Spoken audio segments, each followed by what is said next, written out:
ఓం నమో భగవతే వాసుదేవాయ నమః. ఉపనిషద్ దర్శనం వచన పఠనం. కృష్ణ యజుర్వేద అంతర్గత ఉపనిషత్తులలో 30వది వరాహోపనిషత్. శ్లోకం: శ్రీమద్వరాహోపని ద్వేజ్యాఖండ సుఖ కృతి త్రిపాన్నారాయణాఖ్యాంత రామచంద్ర పదం భజే. పూర్వం భృగు అనే మహర్షి 12 దేవ సంవత్సరాలు కఠోర దీక్షతో తపస్సు చేశాడు. అతడి తపస్సు పూర్తి కాగానే వరాహ రూపంలో భగవంతుడు ఆయనకి ప్రత్యక్షమయ్యాడు. భృగు మహర్షి స్వామి పాదాల మీద పడి సాష్టాంగ నమస్కారం చేయగా వరాహ పురుషుడు ఆయన్ని పైకి లెమ్మని వరం కోరుకోమన్నాడు. భృగు ఆయనకు నమస్కరించి, ప్రభు, కోరికలు నెరవేరాలని కోరుకునేవారు ఏ కోరికలు కోరుకుంటారో అలాంటి కోరికలను కలలో కూడా నిన్ను అడగను. సమస్త వేదాలు, శాస్త్రాలు, పురాణ ఇతిహాసాలు, సకల విద్యలు, బ్రహ్మాది దేవతలు అందరూ నీ రూపాన్ని, తత్వాన్ని తెలుసుకోవటంతోనే ముక్తిని పొందుతారు. కనుక నాకు నీ దివ్య రూపాన్ని ప్రసాదించే బ్రహ్మ విద్యను ఉపదేశించు అని ప్రార్థించాడు. వరాహ భగవానుడు చెబుతున్నాడు, నాయన, తత్వాలు 24 అని కొందరు, 26 అని మరికొందరు, 96 అని ఇంకొందరు చెబుతారు. వాటిలో నాలుక, ముక్కు అనే 5 జ్ఞానేంద్రియాలు, మాట, కాళ్ళు, చేతులు, పాయువు, ఉపస్థ అనే 5 కర్మేంద్రియాలు, ప్రాణ, అపాన, వ్యాన, ఉదాన, సమాన అనే ప్రాణాది వాయువులు 5, రూపం, రసం, గంధం, స్పర్శ, శబ్దం అనే విషయాలు 5, మనస్సు, బుద్ధి, చిత్తం, అహంకారం అనే 4, ఈ మొత్తం కలిసి 24 తత్వాలున్నాయని బ్రహ్మవేత్తలు చెబుతారు. వీటితో పాటు పంచీకృతాలైన మహాభూతాలు 5, స్థూల, సూక్ష్మ, కారణ అనే 3 శరీరాలు, జాగృత్, స్వప్న, సుషుప్తులనే 3 అవస్థలు కలిపితే 24, 5, 3, 3 మొత్తం 35 అవుతున్నాయి.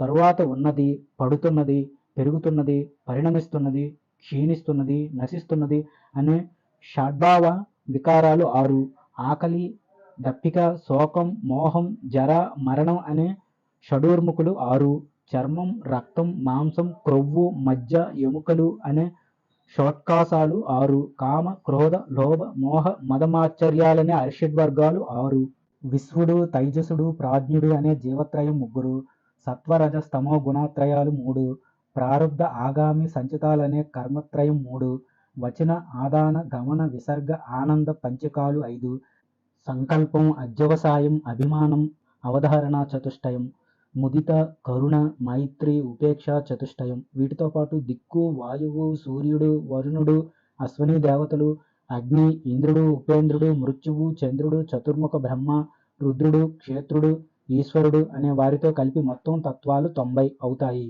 ఈ తత్వాలు విలక్షణత అడ్డు కానిది. ఎవరు వరాహ రూపంలో ఉన్న నన్ను భక్తితో పూజిస్తారో వారు భవబంధాల నుంచి విముక్తులవుతారు, ఆత్మజ్ఞానాన్ని పొంది జీవన్ముక్తులుగా ప్రసిద్ధి చెందుతారు. ఈ విధంగా మొత్తం తత్వాలు 96గా చెప్పబడ్డాయి.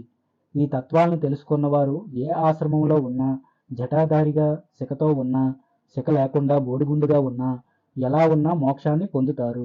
ద్వితీయోధ్యాయః. ఋభువు వరాహ రూపాన్ని ధరించి శ్రీ మహావిష్ణువుతో, స్వామి, నాకు శ్రేష్టమైన బ్రహ్మ విద్యను ఉపదేశించండి అని కోరాడు.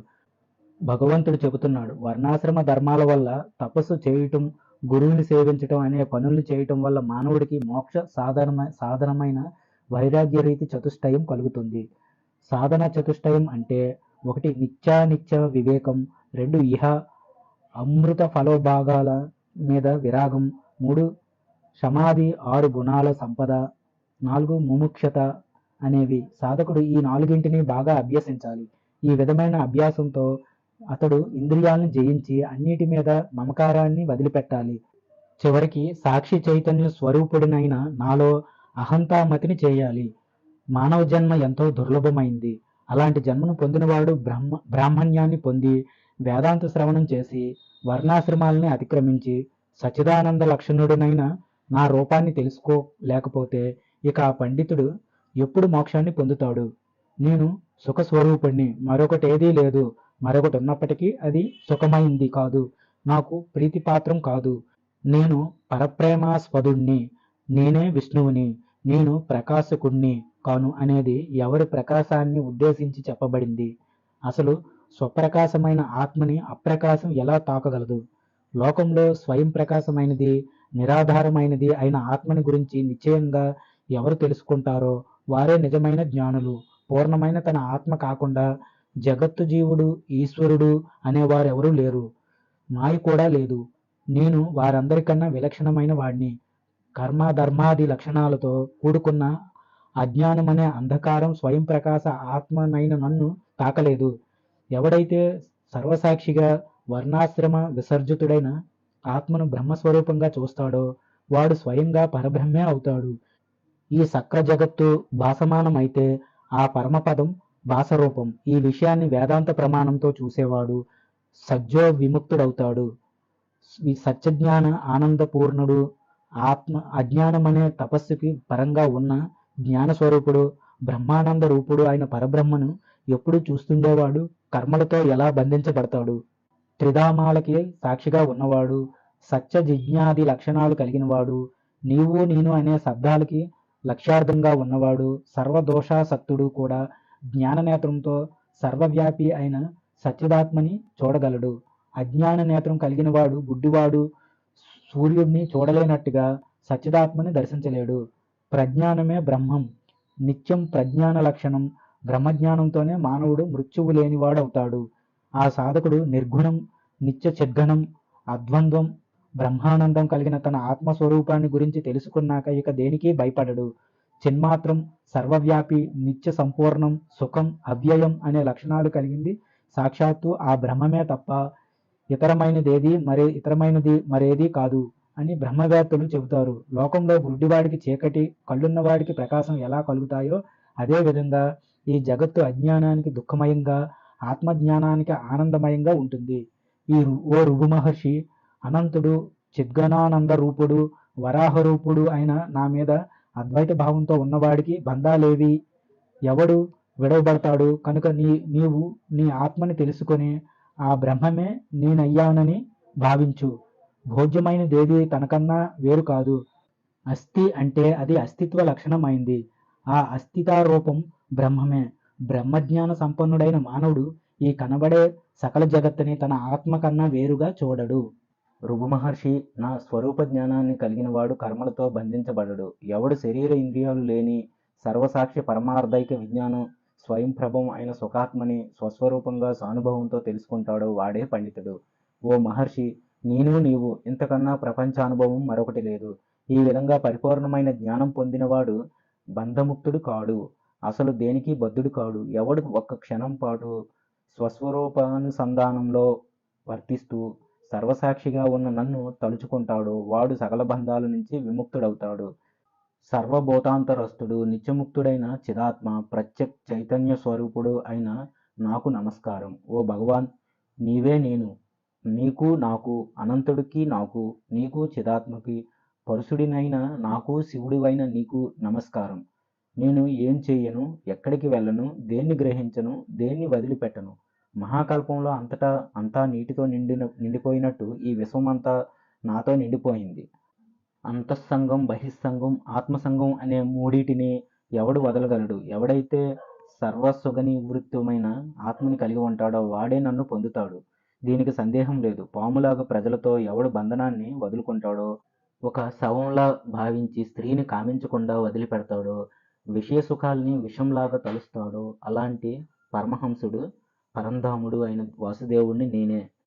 ఇది సత్యం. నేనే సత్యమైన పరబ్రహ్మని. నాకన్నా వేరేదేదీ లేదు. ఉపవాసం అంటే శరీరాన్ని ఎండబెట్టడం అనగా అన్నం తినకపోవటం కాదు. జీవాత్మ పరమాత్మకు సమీపంగా ఉండటం. అవివేకులు శరీరాన్ని శోషించటం వచ్చే లాభమేమిటి? పుట్టను కొడితే పాము చస్తుందా? బ్రహ్మం అనేది ఒకటి ఉంది అని తెలిస్తే అది పరోక్ష జ్ఞానం. అహం బ్రహ్మాస్మి అని తెలుసుకుంటే అది ఆత్మ సాక్షాత్కారం అవుతుంది. యోగి అయినవాడు ఎప్పుడు తనని తాను ఆత్మగా తెలుసుకుంటాడో అప్పటి నుంచి అతడు జీవన్ముక్తుడవుతాడు. అహం బ్రహ్మాస్మి నేను బ్రహ్మనయ్యాను అన్న జ్ఞానమే మహాత్ములకు మోక్షహేతువు. నిర్మమ అనగా నాది కాదు అనే భావన మోక్షానికి, మమ అనగా నాది అనే భావన బంధానికి కారణమవుతుంది. ప్రాణులు మమకారంతో బంధించబడతారు. నాది కాదు అని ముక్తి విషయంలో బాహ్య చింతన కానీ అంతర్చింతన కానీ చేయకూడదు. అన్ని చింతనల్ని వదిలి నీవు స్వస్థుడివి కా. సంకల్పాలతోనే ఈ జగత్తంతా సృష్టించబడింది. దీని విలాసం కూడా సంకల్పం వల్లే జరుగుతుంది. కనుక ఓ మహర్షి నీవు ఈ సంకల్పాల్ని వదిలి నిర్వికల్పాల్ని ఆశ్రయించు. నా పరమపదాన్ని నీ హృదయంలో సదా భావించు. నా గురించి చింతించటం నా కథలను వినటం చేస్తూ అన్నీ నా మీదే ఉంచి కాలాన్ని గడుపు. అక్కడే చిత్ అనేది ఉంది. ఇది చిన్మాత్రమైనది, చిన్మయమైనది. నీవు చిత్, నేను చిత్తే. అలాగే ఈ లోకం కూడా చిత్తేనని భావించు. రాగం మీద నిరాగ భావాన్ని పొంది ఎప్పుడు నిర్లేపుడుగా ఉండు. అజ్ఞానం వల్ల, కర్తాది కారకాల వల్ల కలిగిన కర్మలతో శృతి ద్వారా ఉత్పన్నమైన ఆత్మజ్ఞానం ప్రదీపం అనేది ఎలా బాధించబడుతుంది. కనుక నీవు అనాత్మత్వాన్ని వదిలిపెట్టి ఈ జగత్తు స్థితిలో నిర్వికారుడిగా ఉంటూ ఏకనిష్ట కలిగి అంశమైన సంవిన్మాత్రాపరుడివి కా. ఘటాకాశం మఠాకాశం అనే రెండు మహాకాశంలో ఉన్నట్టు చిదాకాశమైన నాలోనే జీవుడు ఈశ్వరుడు కల్పించబడ్డారు. ఆత్మకు ముందు ఏ మాయ ఉన్నదో అది వివేకం వల్ల పోతుందని బ్రహ్మవాదులు అంటారు. మాయ అది చేసే కార్యాలు పోయినప్పుడు ఇక ఈశ్వరత్వం లేదు, జీవత్వం కూడా లేదు. అప్పుడు ఉండేది కేవలం చిద్దమైన చిత్, ఆకాశంలాగా నిరుపాధికమైన నేను మాత్రమే. జీవుడు ఈశ్వరుడు అనే రూపంతో చేతన అచేతనాత్మకమైనది, ఈక్షణాది ప్రశాంతమైనది అయిన సృష్టి ఈ ఈశ్వరుడితో కల్పించబడింది. ఓ ఋగుముని, జాగృత్ నుంచి మోక్ష పర్యంతం ఉన్న సంసారం అనేది జీవకల్పితం. త్రినాచాకాది యోగాంతాలన్నీ ఈశ్వర భ్రాంతిని ఆశ్రయించాయి. అలాగే లోకాయతాది సాంఖ్యాంతాలన్నీ జీవభ్రాంతిని ఆశ్రయించాయి. కనుక మోక్షం కోరుకునేవారు జీవ ఈశ వాదాల మీద బుద్ధిని ఉంచకుండా బ్రహ్మతత్వాన్ని నిశ్చలమైన మనసుతో విచారించాలి. అద్వితీయమైన బ్రహ్మతత్వాన్ని తెలుసుకోనంత కాలం భ్రాంతిలో జీవులు చిక్కుకుంటారు. అలాంటి వారికి ముక్తి ఎలా లభిస్తుంది? సుఖం ఎలా ఉంటుంది? కలలో మహారాజుగా ఉన్న గొప్ప భిక్ష లభించిన నిద్రలేచాక ఆ ప్రభావం ఉంటుందా? అజ్ఞానంలో గనుక బుద్ధి లయమైతే అది నిద్ర అనబడుతుంది. జ్ఞానం తత్కార్యం లీనమైన వాడికి నిద్ర ఎలా వస్తుంది? బుద్ధి పూర్ణంగా వికాసం చెందటాన్ని జాగరం అంటారు. వికారాదులు నాకు లేవు కాబట్టి నాకు జాగరం కూడా లేదు. సూక్ష్మమైన నాడుల్లో బుద్ధి సంచరిస్తే దాన్ని స్వప్నం అంటారు. సంచార ధర్మమే లేని నాకు స్వప్నం అనేది లేదు. కనుక సుషుప్తి కాలంలో చీకటితో ఆచరించబడ్డ సకలం లీనమైపోగా ఆ సమయంలో దృశ్యం లేకుండా స్వస్వరూపమైన మహదానందం అనేది జీవుడికి లభిస్తుంది. ఎవడు సకల జగత్తుని సమానంగా చిదన్వయంగా చూస్తాడో అలాంటి వాడే విజ్ఞాని. అతడే శివుడు, శ్రీహరి, బ్రహ్మ. ఓ ఋగు మహర్షి, ఈ సంసారం అనేది దీర్ఘమైన స్వప్నం, చిత్త విభ్రాంతి, మనోరాజ్యం లాంటిది. ఇది దుఃఖ సముద్రం. నిద్రలేచినప్పటి నుంచి నిద్రపోయే వరకు మానవుడు ఒక పరబ్రహ్మని గురించి నిరంతరం చింతించాలి. ఆరోపించబడ్డ ఈ జగత్తుని లీనం చేయటం వల్ల నా చిత్తం మదాత్మకంగా కల్పించబడింది. గురు షడ్గుణాలైన శత్రువుల్ని చంపి కేవలం అద్వితీయమైన మదగజాన్ని ఆపుతాను. శరీరం ఇప్పుడే నశించిన అది ఆచంద్ర తారార్కం ఉన్న నా చిదాత్మక విశేషముంది. కుండ పగిలిపోయిన చిరకాలం అలాగే ఉన్న ఘటాకాశానికి విశేషం ఉండదు. పాము విడిచిన కుబుసం ప్రాణం లేనిది. పుట్టలో ఉన్నప్పటికీ పాము ఆ పుట్టను అభిమానించదు. అలాగే స్థూల సూక్ష్మ శరీరాలు రెండూ పరస్పరం అభిమానించుకోవు. సహేతుకంగా ఉన్న మిథ్యా జ్ఞానంతో ప్రత్యక్ జ్ఞానం అనే అగ్ని నశించిపోగా నేతి నేతి అనగా నాది కాదు నాది కాదు అనే రూపంలో ఉండటం వల్ల ఇతడు శరీరం లేనివాడు అవుతున్నాడు. శాస్త్రం వల్ల పరమార్థ దృష్టి నశిస్తుంది. అలాగే ప్రత్యక్ష జ్ఞానంతో కార్యక్రమం అనేది నశిస్తుంది. ఓ ఋగుముని, ప్రారంధం నాశనం అవటం వల్ల తేజస్సు కూడా నాశనం అవుతుంది. ఈ విధంగా ఆత్మ అనేది 3 విధాలుగా నశిస్తుంది. ఆ ఆత్మలో బ్రహ్మతత్వాన్ని కలిపినట్లయితే తనలో ఇక జీవభావం అనేదే ఉండదు. అద్వైత తత్వం బోధితమైనప్పుడు వాసనలన్నీ నివర్తిస్తాయి. ప్రారంధం పూర్తి కాగానే శరీరం నశిస్తుంది. దానితో పాటు సకలమైన మాయ కూడా నశిస్తుంది. అస్థి అనగా ఉన్నది అనే అంటే సర్వ జగత్తు రసయుక్తమైన బ్రహ్మమే అవుతుంది. భాతి అంటే సకల జగత్తు బ్రహ్మభావమే అవుతుంది. మరుభూమిలో ఉండే నీళ్లన్నీ మరుభూమి స్వరూపమే అవుతాయి. ఈ 3 లోకాలు చిన్మాత్ర స్వరూపమే. జీవుడు, ఈశ్వరుడు, గురువు అనే వికల్పాలు లేకపోతే జగత్ ప్రసంగం అనేది అజ్ఞానం ఎందుకు కాకూడదు? చిదేక రసస్వభావం ఉండటం వల్ల నేను కేవల పరిపూర్ణ బ్రహ్మనయ్యాను.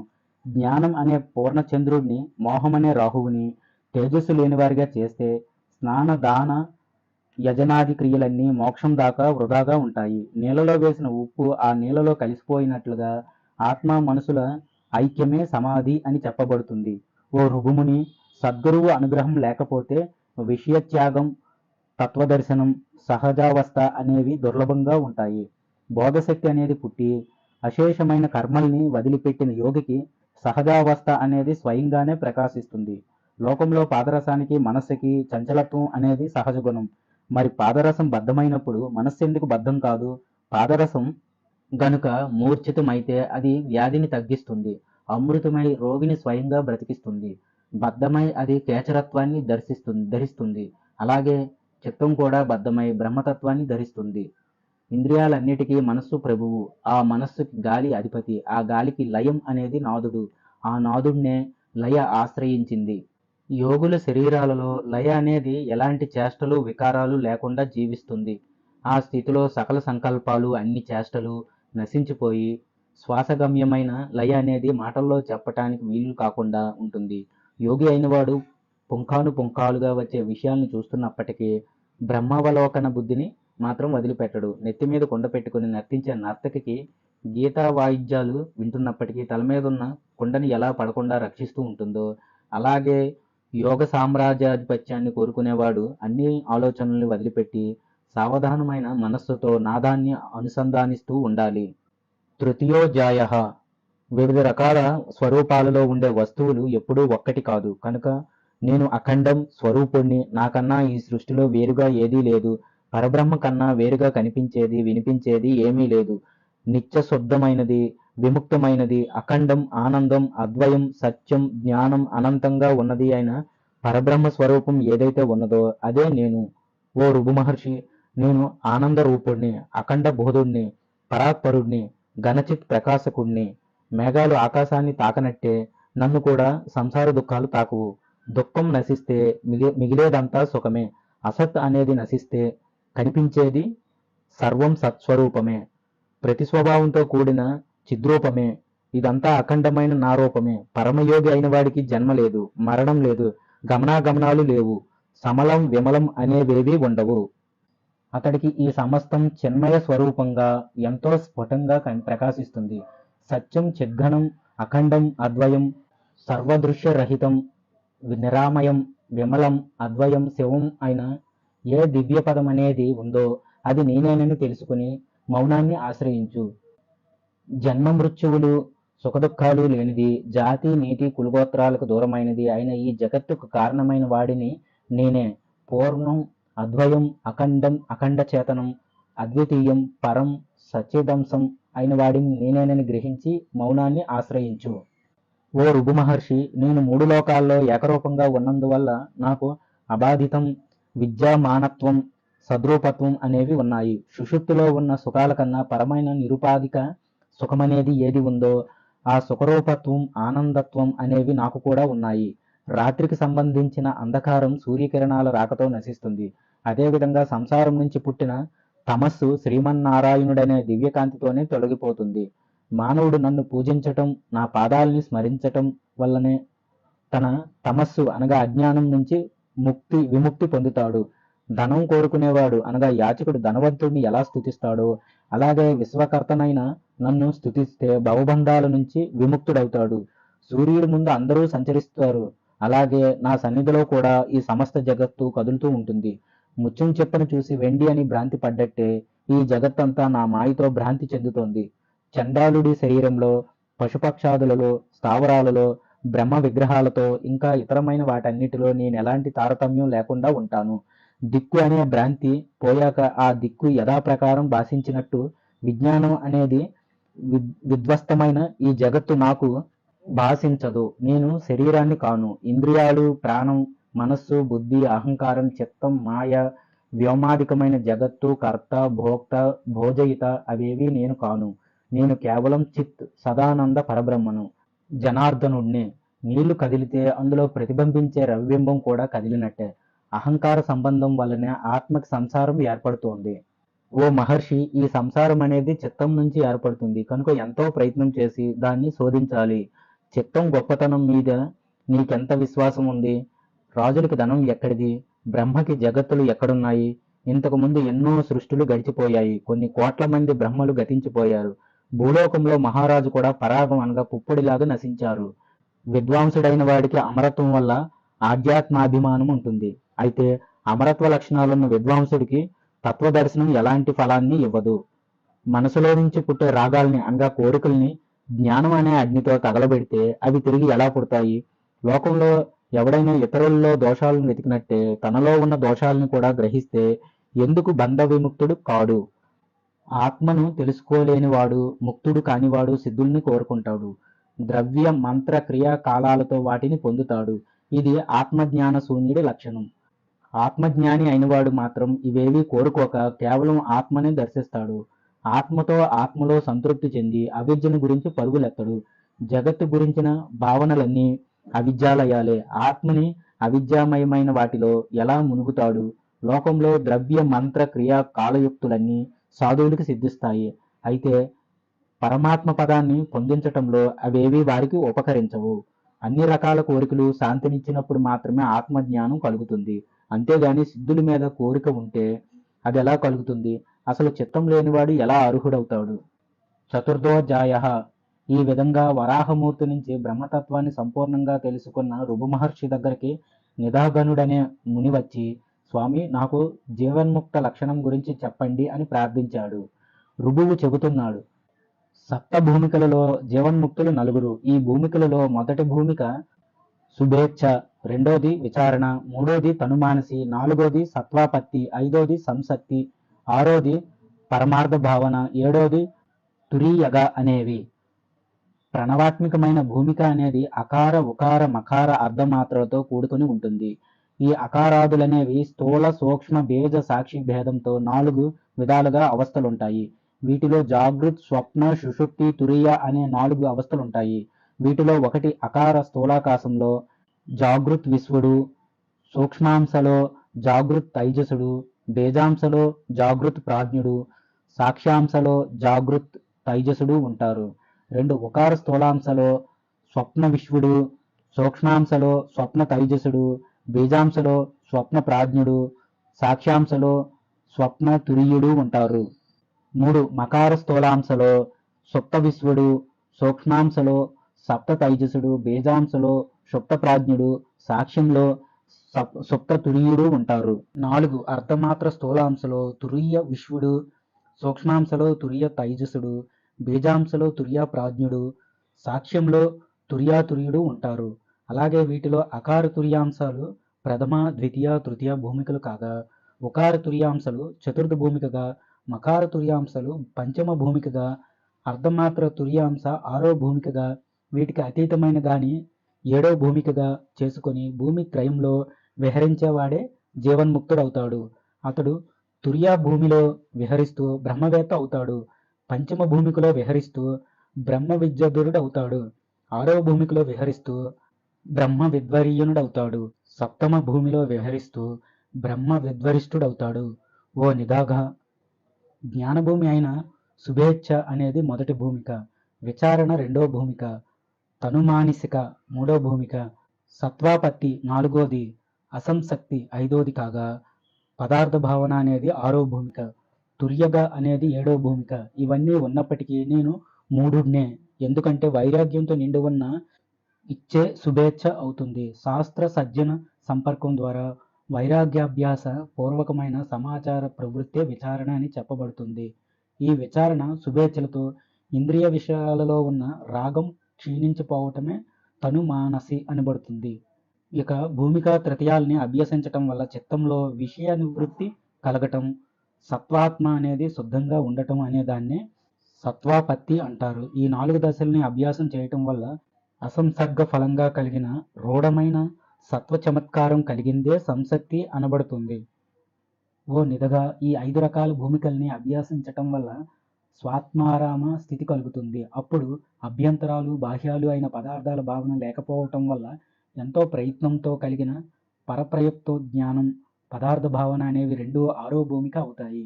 ఈ 6 రకాల భూమికల్ని ఎంతో కాలం అభ్యాసం చేయటం వల్ల ఎలాంటి భేదం కనబడని స్థితి లభిస్తుంది. ఆ భావనే తుర్యగతి అయిన 7వ భూమిక.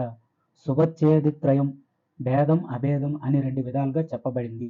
ఈ జగత్తుని జాగృతావస్థలో యథావత్తుగా తెలుసుకోవటం, అద్వైతం స్థిరమైనప్పుడు, ద్వైతం శాంతించినప్పుడు తుర్య భూమి యోగం ప్రాప్తిస్తుంది. సాధకుడు దాని ద్వారా లోకాన్ని ఒక స్వప్నంగా చూస్తాడు. అప్పుడు అతడికి సత్వం మాత్రమే మిగులుతుంది. 5వ భూమికలో అనగా సుషుప్తిలో అశేషమైన విశేషాలన్నీ శాంతించగా అద్వైతం మాత్రమే మిగిలి ఉంటుంది. అప్పుడు సాధకుడు బాహ్యవృత్తి పరుడైనప్పటికీ నిత్యం అంతర్ముఖుడిగానే ఉంటాడు. నిత్యం బాగా అలసిపోవటం వల్ల నిద్రపోతున్న వాడిలా ఉంటాడు. సాధకుడు ఈ భూమికను వాసనారహితుడై శ్రద్ధగా అభ్యాసం చేయాలి. ఇక 7వ భూమిక కూడా సుషుప్తే అని చెప్పబడింది. ఇది పురాతనమైంది, క్రమంగా ప్రాప్తించేది. ఎక్కడ అసత్ అనేది లేదో, సుద్రూపం కూడా లేదో, అక్కడ అహంకృతి అనేవేవీ ఉండవు. ఇక్కడ సాధకుడు క్షీణ మనస్కుడుగా, అతి నిర్భయుడిగా, కేవలం ద్వైతభావంతోనే ఉంటాడు. ఆకాశంలో కనిపించే శూన్య కుంభంలాగా అతడు అంతఃశూన్యుడు, బహిఃశూన్యుడు అవుతాడు. సముద్రంలో పూర్ణ కుంభంలాగా అంతఃపూర్ణుడు, బహిఃపూర్ణుడు అవుతాడు. ఓ నిదఘ, సాధకుడు ఎప్పుడు గ్రాహ్యాత్మక కూడా కాకూడదు. కనుక నీవు అఖిల భావన వదిలిపెట్టి చివరికి ఏది మిగులుతుందో తన్మయుడివిగా ద్రష్ట, దర్శనం, దృశ్యం అనే మూడిటిని వాసనలతో సహా వదిలిపెట్టి కేవలాత్మని సేవించు. ఎవడు ఈ విషయాల్ని యథాస్థితంగా భావిస్తాడో, వాటిని వ్యవహారంలో ఆచరిస్తూ ఉంటాడో, చిత్తాన్ని హస్తగతంగా చేసుకుని ఉంటాడో, వాడే జీవన్ముక్తుడని చెప్పబడతాడు. నిదాగా లోకంలో ఎవడికి సుఖదుఖాలలో మనఃకాంతి ఉదయించదో, అస్తమించదో, ఎవడికి యథాప్రాప్తి స్థితి కలుగుతుందో వాడే జీవన్ముక్తుడు. ఎవడు సుషుప్తిలో మేలుకొని ఉంటాడో, ఎవడికి జాగృత స్థితి ఉండదో, ఎవడి బోధ అనగా జ్ఞానం వాసనారహితంగా ఉంటుందో వాడే జీవన్ముక్తుడు. ఎవడు రాగద్వేషాలకి, భయానికి అనురూపంగా సంచరిస్తున్నప్పటికీ మనసులో ఆకాశంలా స్వచ్ఛంగా ఉంటాడో అతడే జీవన్ముక్తుడు. ఎవడికి అహంకార భావం లేదో, ఎవడి బుద్ధి పనిచేస్తున్నా చేయకపోయినా చేసే పని పూసుకోడో వాడే జీవన్ముక్తుడు. ఎవడు వ్యవహారాలు చేస్తున్నప్పటికీ అన్ని విషయాలలో శీతలంగా, పదార్థాలలో ఉన్నట్టుగా ఉంటాడో వాడే పూర్ణాత్మ అయిన జీవన్ముక్తుడు. ఎవడైతే తన చిత్తంలో ఉన్న కోరికలన్నిటినీ వదిలిపెడతాడో, సర్వాత్మకుడినైన నా మీదే ప్రేమను కలిగి ఉంటాడో అలాంటి భక్తుడే జీవన్ముక్తుడు. చైతన్యరహితమైనది, చిన్మాత్ర కలిగినది, పరమ పావనమైనది, పరంలో క్షోభపడనిది అయిన చిత్తాన్ని కలిగి ఎవడు విశ్రాంతిగా ఉంటాడో వాడే జీవన్ముక్తుడు. ఈ జగత్తు మొత్తం నేనే, కనిపించే ఈ ప్రపంచం వాస్తవం కాదు అని ఎవడు మనసుకి ఆలోచిస్తాడో వాడు జీవన్ముక్తుడు. ఓ నిదఘాముని, స్థిరమైన, విశాలమైన, పూర్ణమైన, విషయ పరిజితమైన ఆ పరబ్రహ్మలోకి ఆచార్యుడు చెప్పిన శాస్త్ర మార్గం ద్వారా ప్రవేశించి అక్కడే స్థిరంగా ఉండి పరమశివుడే గురువు, ఆయనే వేదం, దేవుడు, ప్రభువు, నేను శివుడిని, శివుడే సర్వం, ఆ శివుడి కన్నా వేరేదేదీ లేదు అని పండితుడైన విప్రుడు ఆ పరబ్రహ్మను గురించి తెలుసుకోవాలి. వివిధ రకాల శబ్దాల్ని అనగా మంత్రాల్ని ధ్యానించకూడదు. అలా చేస్తే అది వాగ్దోషం అవుతుంది. సుఖమహర్షి, వామదేవుడు అనే వారిద్దరూ నిజమైన ముక్తులు. వారు కాకుండా ముక్తులైన వారు లేరు. శ్రీ సుఖమహర్షి మార్గాన్ని ఎవరు అనుసరిస్తారో వారు సద్యోముక్తులవుతారు. వామదేవుడిని అనుసరించే వారంతా పుడుతూ చస్తూ ఉంటారు. సత్వగుణ ప్రధానులైన సాంఖ్యయోగ కర్మల్ని ఆచరించేవారు క్రమంగా ముక్తిని పొందుతారు. శుకుడు, వామదేవుడు వీరిద్దరివి దేవనిర్మితమైన 2 పద్ధతులు. వీరిలో శుకుడు పక్షరూపం కాగా వామదేవుడు చీమలాంటివాడు. శుకుడికి సంబంధించిన వ్యావృత్తి కానీ, రూపం కానీ, సాక్షాత్తు వేదముఖంగా కానీ, మహావాక్య విచారణ వల్ల కానీ, సాంఖ్యయోగ సమాధి వల్ల కానీ స్వాత్మరూపాన్ని తెలుసుకొని ఆ శుకుడి మార్గంలో ప్రయాణించేవారు రజోగుణహీనులై పరమపదాన్ని పొందుతారు. యమనియమాది ఆసనాల వల్ల, ఆయాసం, కలహాభ్యాసం వల్ల విఘ్నాలు చాలా సంభవించి దానివల్ల అనిమాది సిద్ధులు ఫలం పొందినప్పటికీ సాధకుడు తిరిగి ఒక మహాకులంలో జన్మించి పూర్వజన్మ వాసనా ప్రభావంతో యోగాభ్యాసాన్ని కొనసాగిస్తాడు. ఇలా ఎన్నో జన్మల అభ్యాసం చేస్తూ చివరికి వామదేవ మార్గంలో ముక్తిని, శ్రీహరి పరమపదాన్ని పొందుతాడు. శివకరమైన ముక్తిని పొందటానికి ఉన్న మార్గాలే ఈ 2.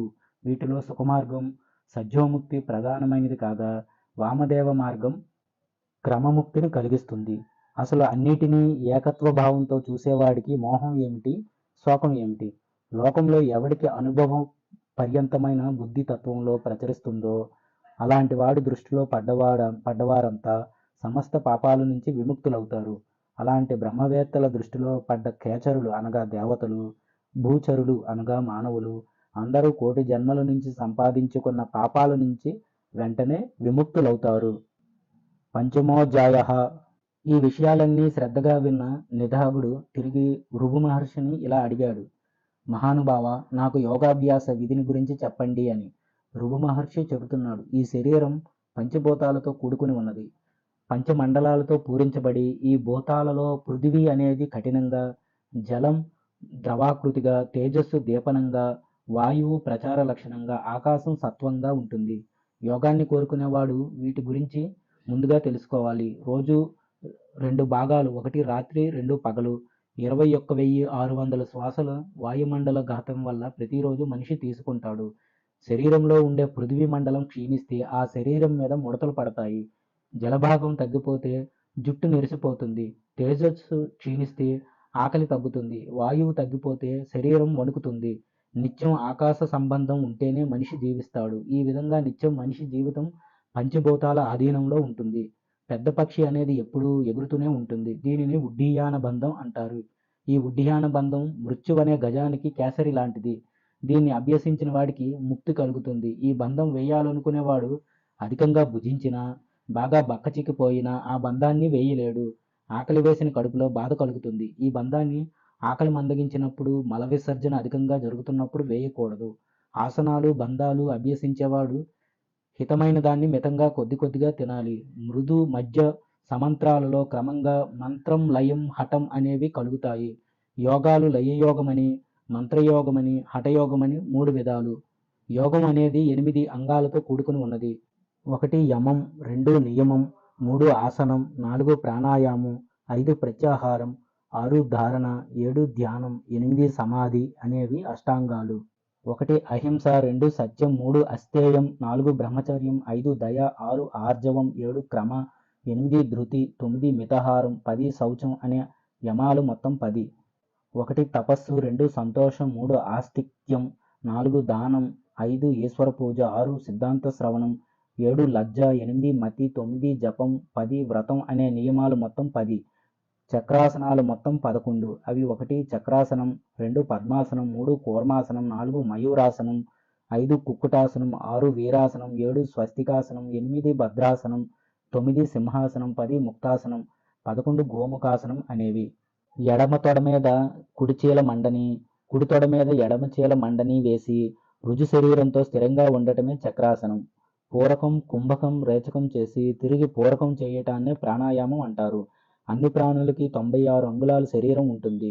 ఆపానానికి అనగా గుదానికి 2 అంగుళాలకు పైన, మేడ్రానికి 2 అంగుళాలకు క్రింద ఉండే భాగమే శరీర మధ్య ప్రదేశం. మేడ్రానికి 9 అంగుళాల పైన నాడీకందం అనేది ఉంది. అందులో 4 అంగుళాల ఎత్తు, 4 అంగుళాల వెడల్పుతో అండాకారంలో క్రొవ్వు, మధ్య, ఎముకలు, సోనికాలతో కూడుకున్న ద్వాదశార నాడీ చక్రం ఉంది. శరీరం ధరించబడిన చోట కుండలిని శక్తి ఉంది. సుషుమ్న అనే నాడీ ముఖంతో బ్రహ్మరంధ్రం మూయబడి ఉంది. ఈ సుషుమ్నను అనుసరించి అలంబస, కుహు అనే నాడులుంటాయి. వారుని, యశస్వి అనే నాడులు సుషుమ్న లోపల ఉంటాయి. ఈ సుషుమ్న నాడికి దక్షిణ భాగంలో పింగళ అనే నాడి, దాని మధ్యలో పూస, పయస్విని అనే నాడులున్నాయి. సుషుమ్నకి పశ్చిమ భాగంలో సరస్వతి నాడి ఉంది. దానిని అనుసరించే శంఖిని, గాంధారి నాడులున్నాయి. సుషుమ్నకి ఉత్తర దిశలో కూడా నాడి ఉంది.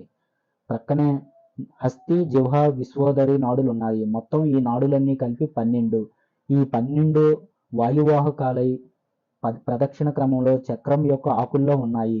రంగురంగుల వస్త్రంలాగా నాడులు కూడా వివిధ వర్ణాలతో ఉంటాయి. వాటి మధ్య భాగాన్ని నాభి చక్రం అంటారు. అది బాగా ప్రజ్వరిల్లేది. నాదరూపిణి అయిన నాడి నాదాధారమైంది. బ్రహ్మరంధ్రం మధ్య ప్రదేశంలో కుండలినితో కప్పబడింది. ఇలా ఈ నాడుల్లో మొత్తం 10 రకాల వాయువులు నిలిచి ఉన్నాయి. ఈ విధంగా నాడీ గతిని, వాయుగతిని సాధకుడు బాగా తెలుసుకోవాలి. తరువాత మెడని, తలని నిటారుగా ఉంచి నోరు మూసుకొని కూర్చోవాలి. తన ముక్కు చివర హృదయం మధ్యలో, బిందువు మధ్యలో స్రవిస్తున్న తుర్యకామృతాన్ని సావధాన చిత్తంతో చూడాలి. అలా చూస్తూ ఆపానాన్ని బాగా ముడుచుకునేలా చేసి వాయువుని ఉన్ముఖంగా అనగా పైకి ఆకర్షించాలి. ఓంకారంతో ఆ బీజాన్ని నివర్తింపజేయాలి. స్వాత్మని, శ్రీని ధ్యానించాలి. అలా చేసినప్పుడే అమృతం స్రవిస్తుంది. ఇది సర్వసౌఖ్యం, కాలవంచనం అవుతుంది. సాధకుడు ఈ విధంగా యోగాభ్యాసం చేస్తున్నప్పుడు మార్గంలో బిందువుని బంధించి, జీవనంలో అనగా జలంలో అగ్నిని ప్రజ్వలింపజేసి ఆ నీళ్ళని బాగా శోషింపజేస్తే అతడు శరీరంలో దృఢమవుతుంది. సాధకుడు ఏకకాలంలో గుదా యోని సమాయుక్తుడై ఆపానాన్ని పైకి వెళ్ళేలా చేసి దాన్ని సమానంతో నియోగించాలి. యోగ సాధకుడు తన ఆత్మని ధ్యానిస్తే అమృత స్రవం జరుగుతుంది. శరీరంలోని మధ్యద్వారం నుంచి బలంగా వాయువుని పైకి ఆకర్షించాలి.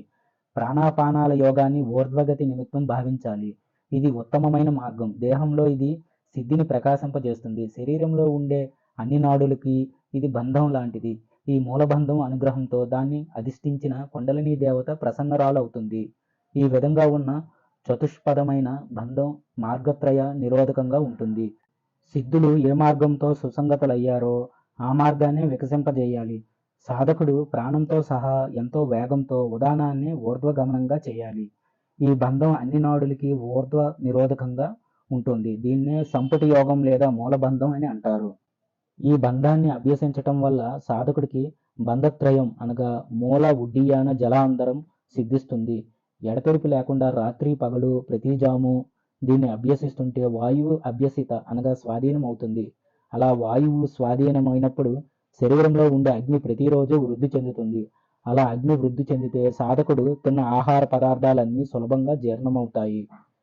అలా అన్నం జీర్ణమవటం వల్ల రసం వృద్ధి చెందుతుంది. రసం వృద్ధి చెందితే దానితో పాటు ధాతువులు శరీరంలోని ప్రబోధం వృద్ధి చెందుతుంది. దానివల్ల అతడు కోటి జన్మల్లో చేసిన పాపమంతా దహించబడుతుంది. గుదానికి మేఢ్రానికి మధ్యలో త్రికోణాకృతిలో మూలాధార చక్రం ఉంది. బిందువు రూపంలో ఉండే శివుడికి అది నివాస స్థానం. కుండలిని అనే మహాశక్తి ఎక్కడ ప్రతిష్ఠితమై ఉన్నదో, దేని నుంచి వాయువు పుడుతుందో, దేని నుంచి అగ్ని వృద్ధి చెందుతుందో, బిందువు దేని నుంచి పుడుతుందో, నాదం ఎక్కడి నుంచి వృద్ధి చెందుతుందో, హంస దేని నుంచి పుడుతుందో, మనసు దేని నుంచి ఆవిర్భవిస్తుందో అదే మూలాధార చక్రం. శరీరంలో ఉండే మూలాధారిత 6 చక్రాలు శక్తి స్థానాలు. కంఠానికి పైన మూర్ధం చివరిలో ఉండేది సాంబవి స్థానం. అది పిండం నాడులకు ఆశ్రయమైంది. నాడులు ప్రాణానికి ఆశ్రయాలు. జీవుడికి నిలయం ప్రాణం. జీవుడు హంసకి ఆశ్రయం. ఈ హంస శక్తికి అధిష్టానం. ఈ చరాచర జగత్తు మొత్తం శక్తి స్వరూపమే. యోగాభ్యాసపరుడు ప్రసన్నమైన మనసుతో నిర్వికల్పుడై ప్రాణాయామాన్ని అభ్యసించాలి. బంధత్రయాన్ని బాగా అభ్యసిస్తున్నప్పటికీ నిత్యం సంధాన మనస్కుడై లక్షణ కారణమైన వేద్య వస్తువుని నిత్యం ఉద్దేశించాలి. రేచకాన్ని పూరకాన్ని కుంభకం మధ్యలో నిరోధించాలి. ఇక్కడ దృశ్యమాన లక్ష్యమైన పరబ్రహ్మలో సర్వబాహ్య విషయాన్ని ఆశ్రయించి ఉండటాన్నే రేచకం అంటారు. అలాగే శాస్త్ర విజ్ఞానాన్ని పూరకమని, స్వగతాన్ని కుంభకమని అంటారు. ఈ విధంగా ప్రాణాయామాన్ని బంధత్రయాన్ని అభ్యసించిన వాడు ముక్తిని పొందుతాడు. దీనికి సందేహమే లేదు. సాధకుడు కుంభకంతోనే తదంతస్థుడైన శివుణ్ణి కుంభించాలి. తిరిగి కంఠముద్రతో దాన్ని ఆస్థాలన చేయాలి. సాధకుడు వాయువు గతిని త్రిప్పి పూరక కుంభకాల్ని ధరించి భూమి మీద 2 చేతులు సమానంగా ఉంచి అలాగే 2 పాదాలని ఉంచాలి. తరువాత వేదక త్రయ యోగంతో వాయువు ద్వారా చతుష్పీఠాన్ని, మహామేరువుని, వాయు వక్త్రాలను ఆస్ఫాలన చేయాలి. పుటద్వయాన్ని ఆకర్షించినట్లయితే వెంటనే వాయువు స్ఫురిస్తుంది. అమృతం లభించాలంటే సోమ సూర్య అగ్నుల సంబంధాలను తెలుసుకోవాలి. మేరువుని చెలింపజేసినందువల్ల మేరువు మధ్యలో ఉన్న దేవతలు కదులుతారు. ముందుగా సాధకుడు బ్రహ్మగ్రంథిని భేదించినట్లయితే అతడికి మార్గం సుగమం అవుతుంది. తరువాత క్రమంగా విష్ణుగ్రంథిని, రుద్రగ్రంథిని ఛేదించగలుగుతాడు. ఆ విధంగా రుద్రగ్రంథిని భేదించిన తరువాత మోహం అనే మలాన్ని ఎన్నో జన్మల సంస్కారంతో గురువు అనుగ్రహంతో భేదించాలి. యోగాభ్యాసం బాగా చేసే యోగికి వేద అనగా సులభంగా దారి చేసే శక్తి కలుగుతుంది. ఇడా పింగళ మధ్యలో ఉన్న సుషుమ్నా నాడీ మండలంలో ముద్రాబంధాలతో వాయువుని ఊర్ధ్వంగా చేయాలి. హ్రస్వమైన ఓంకారం పాపాల్ని దహిస్తుంది. దీర్ఘమైన ఓంకారం మోక్షాన్ని ప్రసాదిస్తుంది. ప్లుతమైన ఓంకారం అప్యాయాయనమవుతుంది. తైలధారలాగా అవిచ్ఛిన్నంగా దీర్ఘమైన ఘంటానాదంలాగా అవాచ్యమైన ప్రణవాగ్రాన్ని పలకకూడదు. ఈ విషయాన్ని ఎవడు తెలుసుకుంటాడో వాడు వేదవేత్త. హ్రస్వ ఓంకారం బిందుగతమైనదైతే దీర్ఘ ఓంకారం బ్రహ్మరంధ్రగతం. ఇక ప్లుతమైన ఓంకారం ద్వాదశాంశగతంగా ఉంటుంది. మంత్రసిద్ధి కలగాలంటే ముందు మంత్రాన్ని ప్రసన్నం చేసుకోవాలి. ఈ ఓంకారం అనేది అన్ని విఘ్నాల్ని హరిస్తుంది, అన్ని దోషాల్ని పోగొడుతుంది. దీనికి ఆరంభం, ఘటం, పరిచయం, నిష్పత్తి అని 4 భూమికలు ఉంటాయి. నిదాఘ యోగ సాధకుడు త్రికరణాలు అనగా మనస వాచ కర్మణ వల్ల కలిగే బాహ్యకర్మల్ని వదిలిపెట్టి అంతఃకర్మల్ని ఎప్పుడు చేస్తుంటాడో దాన్నే ఆరంభం అంటారు. సాధకుడు వాయువుని పశ్చిమంగా వేద చేస్తూ దాన్ని అక్కడే స్థిరంగా నిలిపి ఉంచినట్లయితే అది ఘటం అని చెప్పబడుతుంది. అతడు సజీవుడు కాడు, నిర్జీవుడు కాడు అన్న విధంగా నిశ్చలంగా వాయువుని శరీరంలో స్థిరమై ఉండటమే పరిచయం అనే భూమిక. ఇక్కడ ఆత్మ వల్ల సృష్టి లయాలు జీవన్ముక్తి దశను పొంది సహజ యోగాగ్ని చేస్తాయో అదే నిష్పత్తి అనే భూమిక. ఓ నిదాగా ఎంతో గొప్పదైన ఈ ఉపనిషత్తును ఎవడు అధ్యయనం చేస్తాడో వాడు అగ్నిపూతుడు, వాయుపూతుడు, సురాపాన స్వర్ణస్థేయపూతుడు అవుతాడు, జీవన్ముక్తుడవుతాడు. ఆ విషయమే ఒక రుక్కు ద్వారా చెప్పబడింది. శ్రీ మహావిష్ణువు కొలువు ఉండే పరమపదాన్ని, ఆకాశంలో వ్యాపించిన దివ్య తేజస్సు కలదానిని పండితులు మాత్రమే చూడగలరు. అలా చూసిన విప్రులు ఎలాంటి అడ్డు లేకుండా వృద్ధి పొందుతున్నారు. శ్రీ విష్ణువు ఉండేదే పరమపదం. కృష్ణ యజుర్వేదాంతర్గత ఉపనిషత్తులలో 30వది అయిన వరాహోపనిషత్తు సమాప్తం. స్వస్తి. జయ శ్రీరామ.